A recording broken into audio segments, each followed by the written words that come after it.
आप इन यूट्यूबर्स की अजीब कहानियों को नहीं जानते थे। आप जो अपने चैट्स में ये इमोजीज यूज करते हो, इन्हें यूज करना अभी बंद कर दो। लेकिन ऐसा क्यों? और आप रोज कुछ ऐसी चीजें यूज करते हो जो कि असल में गलती से बन गई थी। भाई वीडियो बहुत ही अलग होने वाला है, तो अभी चैनल को सब्सक्राइब कर दो। नंबर 10, क्या आपको पता है कि दुनिया की सबसे सस्ती कार कौन सी है? नहीं पता तो मैं बताता हूँ। वैसे दुनिया की सबसे सस्ती कार का टाइटल अलग अलग वक्त पर अलग अलग मॉडल्स को मिला है, लेकिन आमतौर पर कुछ मुल्कों में लोकल मार्केट के लिए बनाई गई छोटी हैच कार्स जैसे इंडिया की टाटा नैनो और पाकिस्तान की सुजुकी मेहरान, यही दो कारें हैं जो दुनिया में सबसे सस्ती कारों में शुमार हैं। नंबर 9, वैसे एक बात सोचने की है, जब फ्यूचर में सब इलेक्ट्रिक कार्स चलेंगी तो फ्यूचर में एयरप्लेन क्या डीजल से चलेगा क्या? काफी रिसर्च करने के बाद पता चला कि इस पर काफी रिसर्च हो रही है। संभावना है कि जल्दी फ्यूचर में इलेक्ट्रिक प्लेन्स आए। इलेक्ट्रिक प्लेन बनाए तो जा रहे हैं पर लिमिटेड है, लेकिन ये कमर्शियल स्केल पर चलेंगे। नंबर 8, आपको जो रेत दिखती है वो असल में पानी है। साइंस नहीं बन रहा ना, बताता हूँ। सैंड वैसे तो एक सॉलिड है, लेकिन जब उसे मुट्ठी में बंद करना चाहते हैं तो वो बिल्कुल पानी की तरह बाहर निकल जाती है। और हाँ, ये पूरी तरह पानी की तरह बिहेव नहीं करती,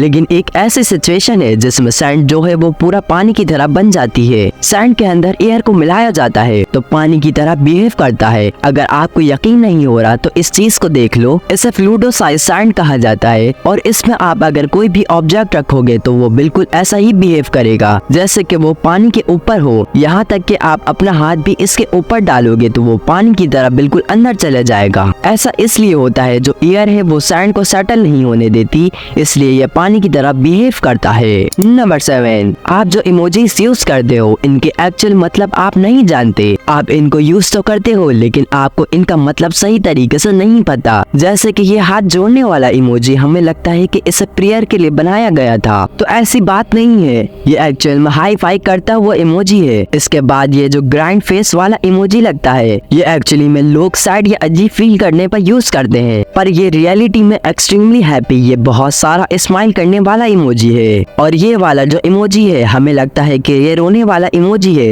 लेकिन ऐसा नहीं है। ये एक्चुअली में स्ट्रेस से रिलीफ दिखाने वाला इमोजी है, यानी कि अक्सर हमारा काम हो जाता है तो हम रिलीफ फील करते हैं, ये वो दिखाता है। नंबर 6, कुछ बोट मिलकर पूरे आइलैंड को हिला रही है और ये एक फ्लोटिंग आइलैंड है। और ऐसे कुछ आइलैंड पूरे वर्ल्ड में मौजूद है जो कि एक जगह से दूसरी जगह पर फ्लोट करते हैं। ये कोई पक्के आइलैंड तो नहीं है, बल्कि लैंड के छोटे से टुकड़े होते हैं जो कहीं पर भी अटैच नहीं होते। और बिल्कुल वैसा ही फ्लोटिंग आइलैंड ब्रिज का रास्ता रोक रहा था। ऐसे में तो सारी बोट वालों ने हाथ मिलाया और आइलैंड को इसकी जगह से साफ करने का सोचा। ये आइलैंड यहाँ का नहीं है, बल्कि फ्लोट होकर यहाँ पहुँच गया था, तो इसलिए उन्होंने धक्का मारकर इसे फ्लोट होने छोड़ दिया। नंबर 5, हाथी के छोटे बच्चे अपनी सूंड को उठा नहीं सकते। इंसानों के बच्चे जैसे पैदा होते ही साथ चलना नहीं सीखते, बिल्कुल वैसे ही हाथी के बच्चे होते हैं। वो पैदा होते ही अपनी ट्रंक यानी अपनी सूंड को उठा नहीं सकते, यानी कंट्रोल नहीं कर पाते, जिसकी वजह से आपको बेबी एलिफेंट कई बार ऐसी हरकतें करते हुए दिखे होंगे। उसे देखकर हमें ये लगता है कि ये एलिफेंट कितना ज्यादा क्यूट है और कैसे अपने साथ ही खेल रहा है। और ये बात बिल्कुल सही है कि ये बहुत क्यूट लगते हैं, लेकिन ये अपने साथ खेल नहीं रहे होते, बल्कि इन्हें अपने ट्रंक को कंट्रोल करना नहीं आता, यानी इनके पास कोई और ऑप्शन नहीं होता, जिसकी वजह से ये हरकतें ना करने के बावजूद भी कर देते हैं। और इनको अपनी ट्रंक को कंट्रोल करना सीखने में करीब 1 साल का वक्त लगता है। नंबर 4, डेली हम इतनी सारी चीजें इस्तेमाल करते हैं जो कि बहुत इंपॉर्टेंट है, लेकिन वो गलती से बनी थी। जैसे कि माइक्रोवेव एक्चुअली में पार्सेस प्रिजन नाम के एक इंजीनियर रेडार रिलेटेड रिसर्च कर रहे थे, और तभी वो अपने इन्वेंशन के करीब गए तो उनके जेब में रखा कैंडी बार पूरे तरीके से पिघल गया। और फिर उन्होंने इसे समझकर रिसर्च किया, तो इसके बाद पता चला कि ये सब कैसा हुआ। और फिर उन्हें माइक्रोवेव बनाने का आइडिया आया। और फायर क्रैकर जो है उसे चाइना के एक कुक ने गलती से बनाया था। वो अपने किचन में एक्सपेरिमेंट कर रहा था, तो ऐसे में उसने चारकोल, सल्फर और कुछ और चीजें एक बैम्बू में फिट कर दी। इसने ऐसा क्यों किया वो तो वही जानता है, लेकिन इसके बाद बैम्बू फट गया और ये दिखने में बहुत खूबसूरत लगा। तो बस यहीं से फायर वर्क और स्काई फायर वर्क इन्वेंट हुए। और ये जो पोटैटो चिप्स होते हैं, ये भी एक शेफ के गुस्से की वजह से इन्वेंट हुए थे। कस्टमर कह रहा था पोटैटो चिप्स अच्छे नहीं है और इसे और क्रंची चाहिए, तो क्रंची बनाने के लिए इसने एक्सपेरिमेंट किया और पोटैटो चिप्स बन गए। नंबर 3, सबसे हेल्दी स्नैक की बात करें तो वो है पॉपकॉर्न।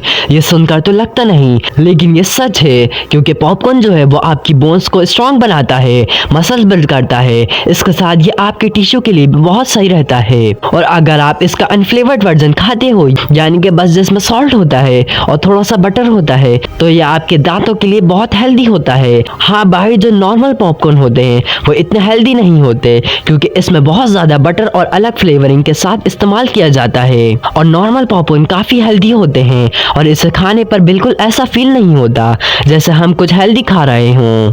नंबर 2, 40 मिलियन से ज्यादा अमेरिकन बैड ब्रेथ से यानी गंदी सांस से सफर करते हैं। यानी कि इनकी जो ब्रेथ है इसकी स्मेल काफी ज्यादा बुरी होती है और ये काफी ग्रोनिक है। लिटरली ऐसे 40 मिलियन लोग सफर करते हैं, वो भी अमेरिका जैसे कंट्री में जहाँ की पॉपुलेशन इतनी भी हाई नहीं है। तो इनके लिए बहुत ज्यादा बड़ा नंबर है। अब इसका पर्टिकुलर कोई खास रीजन तो नहीं है, लेकिन शायद आप वहाँ के लोगों के डाइट का रीजन कह सकते हो, क्योंकि वहाँ पे ज्यादा सॉसेस खाए जाते हैं, वो भी अलग अलग टाइप्स के, तो इससे भी बैड ब्रेथ का प्रॉब्लम हो सकता है। नंबर 1, यूट्यूबर्स के साथ कई अजीब और गरीब स्ट्रेंज चीजें होती रहती हैं, जिनमें से आपके फेवरेट यूट्यूबर्स हो सकते हैं। जैसे कि कैरी मिनाटी को पुलिस ने अरेस्ट कर लिया था क्योंकि वो रेड फोर्ट के वहाँ शूटिंग कर रहे थे, और इन्हें शूटिंग करते हुए पुलिस ने कैरी मिनाटी और इनकी टीम को देख लिया और फिर इन सब को गाड़ी में बैठाकर पुलिस स्टेशन ले जाया गया था। हालांकि इनके ऊपर तो कोई चार्जेस नहीं थे, तो इन्हें थोड़ी पूछताछ करने के बाद छोड़ दिया गया। और फॉरेन में यूट्यूबर्स के साथ कुछ क्रेजी चीजें होती रहती हैं,